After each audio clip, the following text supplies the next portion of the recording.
Hemos escuchado el país en la visión del FMLN, que sigue ahora con la estrategia de querer estar asustando con el petate del muerto.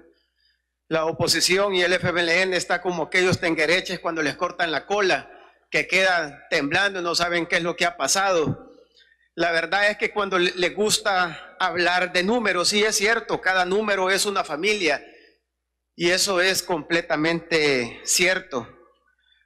Y dentro de esos números son 120,000 asesinatos que dejaron que las pandillas cometieran en los territorios. Cuántas familias, cuánto sufrimiento sucedió ahí. Y también, para seguir hablando de números, solo los números en los gobiernos del FMLN entre el 2015 y el 2018 fueron 389 fallecidos, privados de libertad, que estuvieron, y esos que no estaban con 70,000 privados de libertad, menos.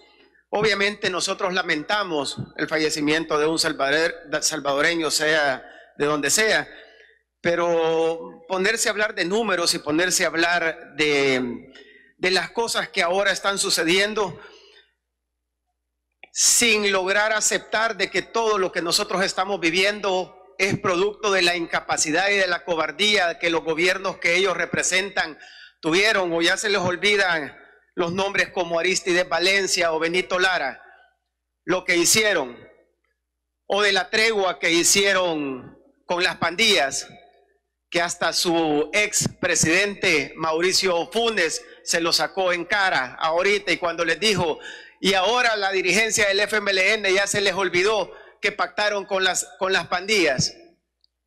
¿Y eso qué es? ¿Y de qué se trata eso?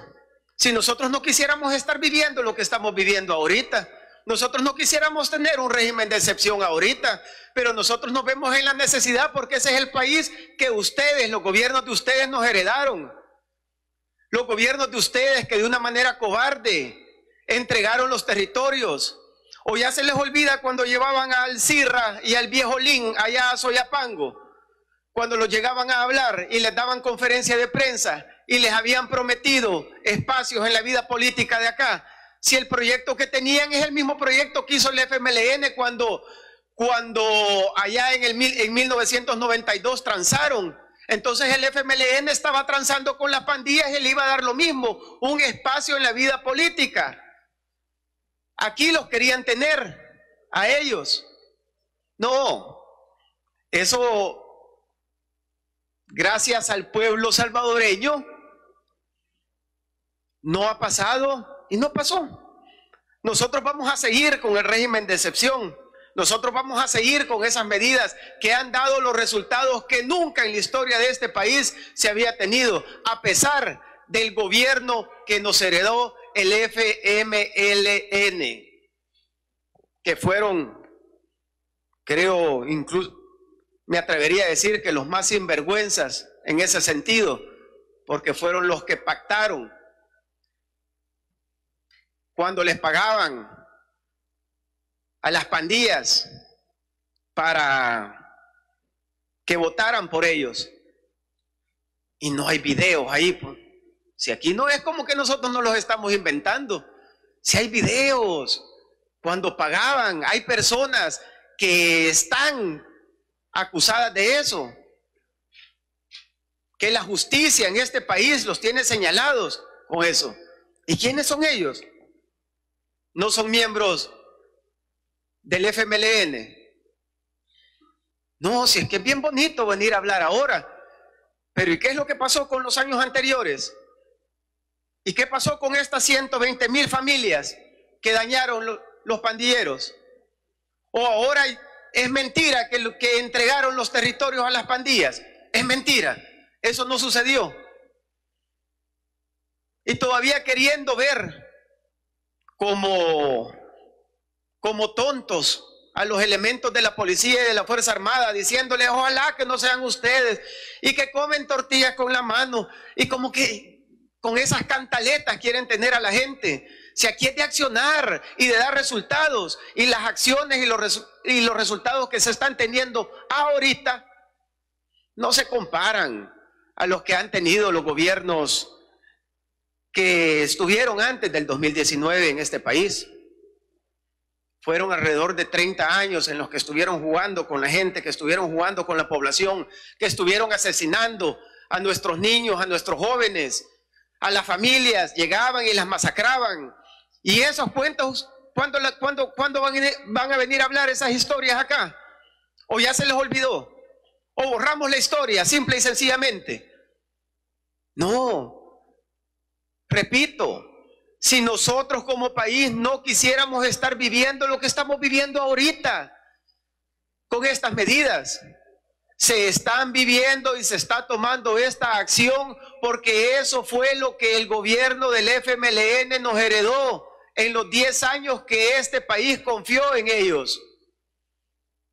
Esa es una realidad que ha quedado registrada y quedará registrada en la historia de este país. Y no me voy a cansar de decirlo, lo que se está haciendo ahora es corrigiendo la plana de los gobiernos anteriores. Lo que se está haciendo ahora es tratando de corregir ese país que nos heredaron, enrumbarlo de nuevo hacia un país nuevo. Y ese es el país que nosotros estamos viviendo ahora. Pregúntenle a la gente. Si ellos mismos dicen el 97% de la población está contenta con las medidas, y entonces ¿por qué será? Pues, ¿por qué será? Es importante, y ahora una vez más el pueblo salvadoreño debe de entender y debemos de mantenernos firmes en las decisiones que se están tomando, porque vemos la visión que sigue teniendo la oposición sobre este tema. Lo demostraron en su momento y lo siguen demostrando ahora. Repito, pueblo salvadoreño, al igual como lo decía anteriormente, nosotros no nos vamos a detener, y agradezco una vez más esta iniciativa que nos hizo llegar el presidente Nayib Bukele este día. Y agradezco una vez más a los agentes de la Policía Nacional Civil y a los elementos de la Fuerza Armada por esa labor que están haciendo, esa labor histórica que este país se los está agradeciendo y se los va a agradecer por toda la historia de nuestro país. Gracias, diputados.